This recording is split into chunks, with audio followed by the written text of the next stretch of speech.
hope there are some thoughts that can be useful for when we discuss later and in general for any conference.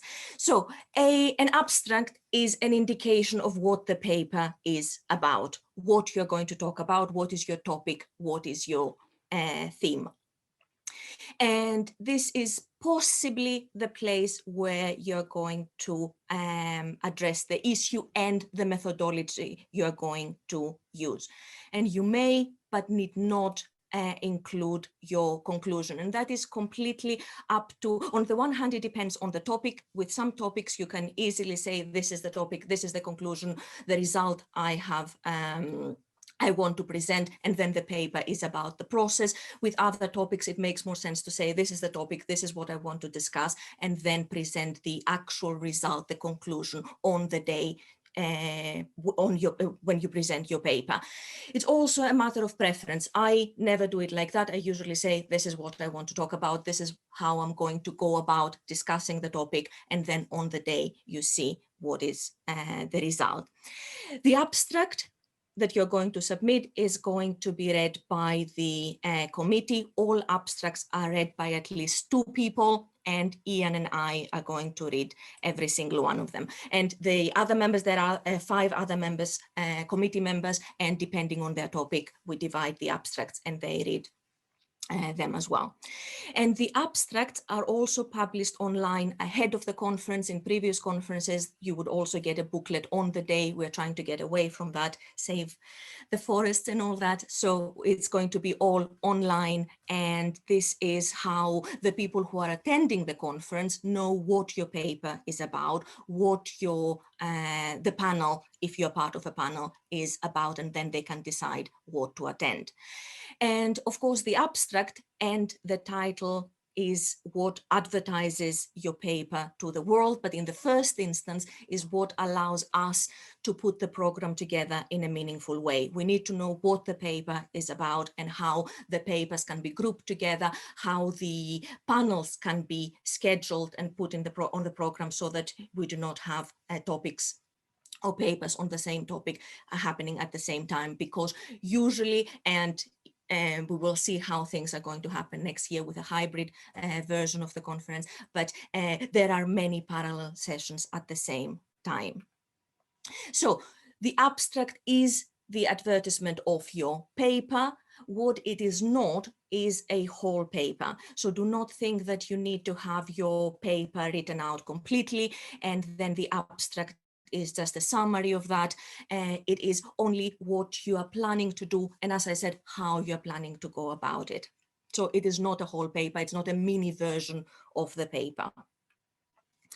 Now, the call for papers includes various themes, and if you go to the Classical Association website, you will see the call for papers there under the conference, and colleagues are invited to submit an individual paper or a prepared panel, which would consist of 3 or 4 papers.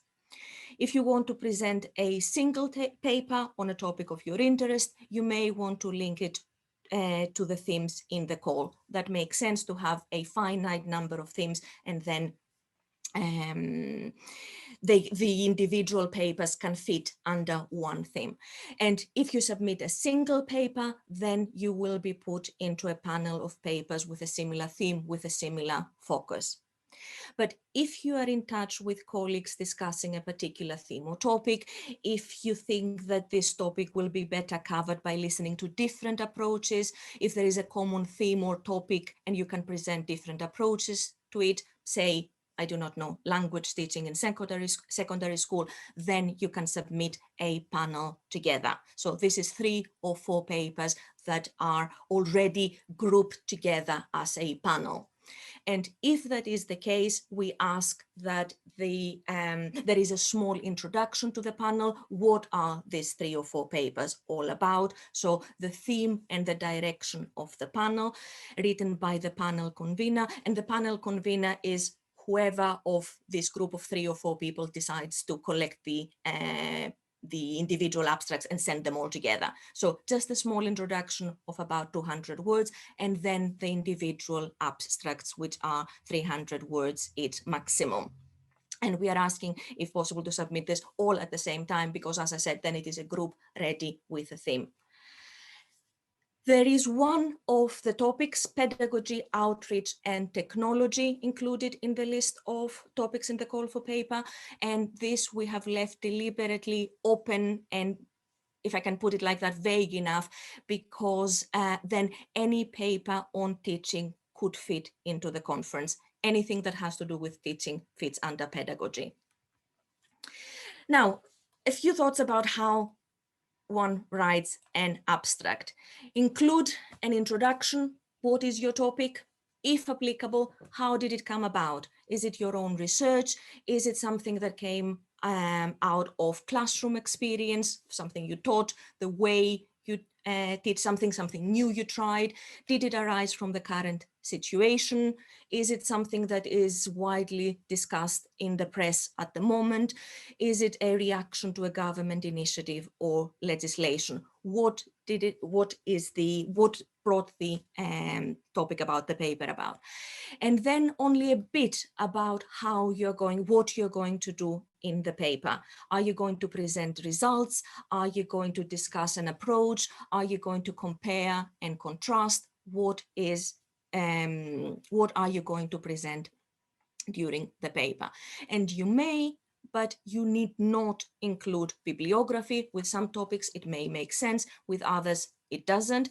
And as I said before, whether the result and the conclusion or the conclusion is there in the abstract already is entirely a matter of choice.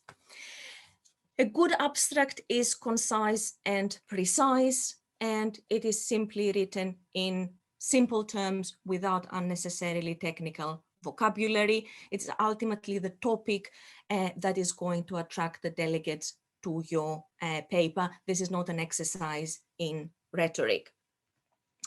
And finally, just a response to questions that have already that are coming already at the the conference email. There's no quota on how many pedagogical papers there may be. As many as necessary, as many as we can have. There are no restrictions. The only restriction we have is the restriction we have in general of time and space. So there is also no need for elaborate theories, no extensive bibliographies, no references to key works. And finally, and very importantly, there's no restriction concerning age, qualifications, or experience of the paper giver. You may have been teaching all your life. You may have started teaching this year. It doesn't matter at all. What we want is to hear what your experience is like, what you want to talk to us about. Ian. Thank you for that, Maria. I just wanted to reiterate a couple of things on the back of that. I have just 3 points here, which reinforce, I hope, what Maria has just been saying about what we aim to do is to demystify this process of submitting, or constructing and submitting an abstract, and then waiting to hear back from us. The first and perhaps most important thing is, please don't try to reinvent the wheel or impress us or anyone else with your command of knowledge or not your command of the field. So don't that's not what is going to get your paper accepted, and this applies also not only to the abstract but to the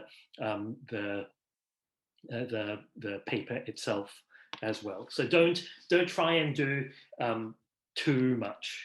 In fact, this is the second point, you will really only have time in your paper proper for one case study or example and an explanation of why that is significant. So that should inform, I hope, we hope, your abstract. That you shouldn't, again, try to be pulling together too many things, or if this is part of a larger project or larger work that you've done, I wouldn't try and we wouldn't try and summarize it and recreate the experience of that project because you only have, in the end, 20 minutes and probably in the end less than that, given the technological niceties that always flow, that are inevitably going to flow from the hybridity of our conference. And then the third point is essentially the same as the first two. Keep things clear and simple, but specific. So, well, you can hammer home a particular approach or point in several ways, and it must be specific. You must be doing more with one body of evidence, perhaps. And that is essentially what the abstract is. It is a specific look at what you are going to present in advance of you presenting it. It is your idea, but bear in mind that that single idea should not be a grand unified theory of absolutely everything. Okay, so those 3 points, which are really just the one point, keep it simple, stupid.